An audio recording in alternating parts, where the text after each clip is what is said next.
এই চ্যানেলটি কোনো হিংসাত্মক, ক্ষতিকারক বা অবৈধ কার্যকলাপ প্রচার করে না। এই চ্যানেলের সমস্ত তথ্য শুধুমাত্র শিক্ষামূলক উদ্দেশ্যে পরিবেশিত। বেলুচিস্তানে সাম্প্রতিক এক হামলার পর এক নতুন প্রশ্ন সামনে এসেছে। এই সংঘাত কি কেবল সশস্ত্র অভিযানের ধারাবাহিকতা, নাকি এর ভেতরে লুকিয়ে আছে বড় কোনো সামাজিক পরিবর্তনের ইঙ্গিত? বছরের পর বছর ধরে এই অঞ্চলে গুম, গ্রেপ্তার ও সামরিক অভিযানের অভিযোগ উঠে এসেছে। আন্দোলনের কেন্দ্রবিন্দুতে ছিলেন পুরুষ সদস্যরা, নারীরা ছিলেন প্রতিবাদের মুখ, কিন্তু সরাসরি সশস্ত্র অভিযানের অংশ হিসেবে তাদের দেখা যেত না। কিন্তু সাম্প্রতিক ঘটনায় সেই চিত্র পাল্টে গেছে। দুই নারীর সক্রিয় অংশগ্রহণের ছবি প্রকাশ্যে আসার পর পরিস্থিতি নতুন মাত্রা পেয়েছে। প্রশ্ন উঠছে, এটি কি কৌশলগত পরিবর্তন, নাকি দীর্ঘদিনের বঞ্চনা ও ক্ষোভের বহিঃপ্রকাশ? নারীর এই অংশগ্রহণ কি সংঘাতের চরিত্রই বদলে দিচ্ছে? আজকের ভিডিওতে আমরা জানব বেলুচিস্তানের চলমান অস্থিরতার ভেতরে নারীর এই নতুন উপস্থিতি ঠিক কী বার্তা দিচ্ছে এবং এর রাজনৈতিক প্রভাব কতটা গভীর হতে পারে। ভিডিওটি শেষ পর্যন্ত দেখুন। ভিডিও শেষে আপনার জন্য থাকছে ছোট্ট একটি কুইজ, যার উত্তর আপনাকে কমেন্টের মাধ্যমে জানাতে হবে। সঠিক উত্তরদাতাদের নাম পরের সপ্তাহের ভিডিওর পিন কমেন্টে জানানো হবে। আর ভিডিওটি ইনফরমেটিভ লাগলে লাইক করুন, কমেন্ট করুন, শেয়ার করুন এবং আমাদের চ্যানেল সমৃদ্ধ বাংলা সাবস্ক্রাইব করুন এবং প্রেস করে দিন বেল আইকন, যাতে আমাদের পরবর্তী ভিডিওগুলো আপনার কাছে পৌঁছে যায় সবার আগে। বেলুচিস্তানে সাম্প্রতিক হামলার পর পরিস্থিতি নতুন মোড় নিয়েছে। একাধিক জেলায় প্রায় একই সময়ে আঘাত হানা হয়। নিরাপত্তা বাহিনী, পুলিশ ও গুরুত্বপূর্ণ স্থাপনা ছিল লক্ষ্যবস্তু। হতাহতের সংখ্যা 50-এর বেশি বলে বিভিন্ন সূত্রে দাবি করা হয়েছে। সংগঠনটি এটিকে রাষ্ট্রের প্রতি শক্ত বার্তা হিসেবে উল্লেখ করেছে। কিন্তু আসল প্রশ্ন কি শুধু হামলার পরিসর, নাকি এই ঘটনার ভেতরে লুকিয়ে আছে আরও গভীর কোনো পরিবর্তনের ইঙ্গিত? হামলার পর প্রকাশ্যে আসে দুটি মুখ, আসিফা মঙ্গল, হাওয়া বেলুচ। ভিডিও ফুটেজে দেখা যায় এক নারী সরাসরি নিরাপত্তা বাহিনীর দিকে গুলি চালাচ্ছেন। সংগঠনের পক্ষ থেকে বলা হয় তিনি অভিযানের গুরুত্বপূর্ণ ধাপে সক্রিয় ছিলেন। আরেক তরুণীর নামও সামনে আসে, যিনি একটি বিশেষ ব্রিগেডে যুক্ত হয়ে বড় একটি স্থাপনায় হামলায় ভূমিকা রেখেছেন বলে দাবি করা হয়। প্রশ্ন উঠছে, এই প্রকাশ্য উপস্থিতি কি কেবল কৌশলগত সিদ্ধান্ত, নাকি এটি একটি পরিকল্পিত বার্তা? দীর্ঘদিন ধরে বেলুচিস্তানের সংঘাতে নারীরা ছিলেন প্রতিবাদের প্রতীক। গুম হওয়া স্বজনদের খোঁজে তারা রাস্তায় দাঁড়িয়েছেন, অবস্থান কর্মসূচি করেছেন, আন্তর্জাতিক মহলের দৃষ্টি আকর্ষণের চেষ্টা করেছেন। কিন্তু এখন যখন তাদেরই কিছু অংশ সরাসরি সশস্ত্র অভিযানের সঙ্গে যুক্ত হচ্ছেন বলে দাবি উঠছে, তখন কি এই সংঘাতের চরিত্র বদলে যাচ্ছে? এটি কি হতাশার চূড়ান্ত বহিঃপ্রকাশ, নাকি আন্দোলনের নতুন কৌশল? বছরের পর বছর ধরে গুম, গ্রেপ্তার ও সামরিক অভিযানের অভিযোগ এই অঞ্চলে সামাজিক কাঠামোয় প্রভাব ফেলেছে।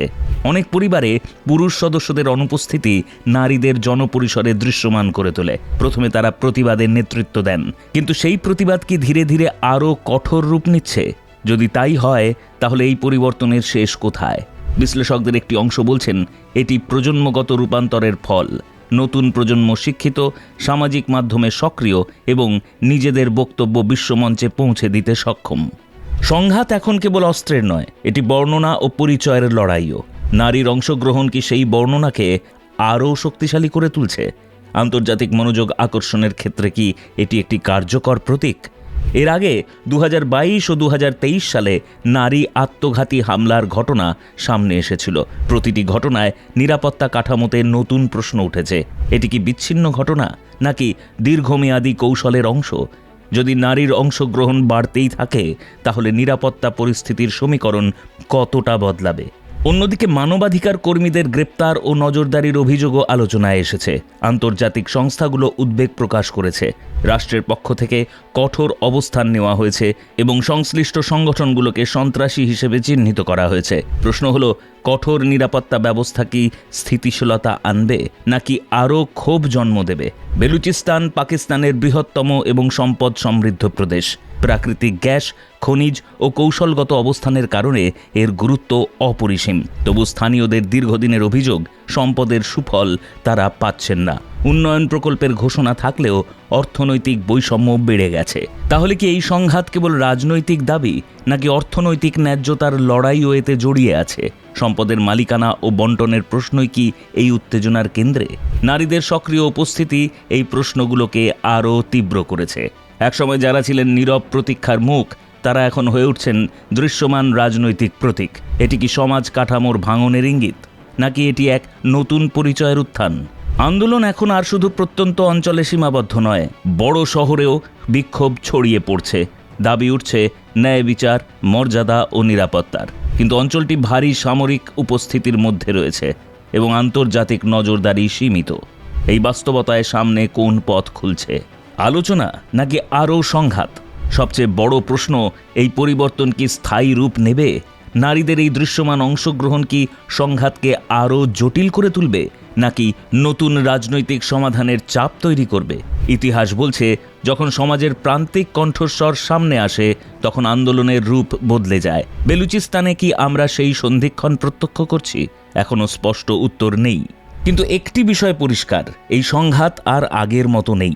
এখানে এখন কেবল গুলির শব্দ নয়, রয়েছে পরিচয়ের প্রশ্ন, প্রতিনিধিত্বের প্রশ্ন এবং ভবিষ্যতের দিক নির্দেশ নিয়ে অনিশ্চয়তা। আর সেই অনিশ্চয়তার কেন্দ্রেই উঠে এসেছে এক নতুন মুখ, নারীর মুখ। আপনার মতামত আমাদের কমেন্টে জানান। এবার রয়েছে আপনার জন্য ছোট্ট একটি কুইজ, যার উত্তর আপনাকে কমেন্টের মাধ্যমে জানাতে হবে। আর ভিডিওটি ইনফরমেটিভ লাগলে লাইক করুন, কমেন্ট করুন, শেয়ার করুন এবং আমাদের চ্যানেল সমৃদ্ধ বাংলা সাবস্ক্রাইব করুন এবং প্রেস করে দিন বেল আইকন, যাতে আমাদের পরবর্তী ভিডিওগুলো আপনার কাছে পৌঁছে যায় সবার আগে। সাম্প্রতিক হামলায় নারীদের সরাসরি অংশগ্রহণ কী নির্দেশ করে? এ, সামরিক কৌশলের পরিবর্তন, বি, সামাজিক ও রাজনৈতিক রূপান্তরের ইঙ্গিত এবং সি, সম্পূর্ণ বিচ্ছিন্ন ও আকস্মিক ঘটনা।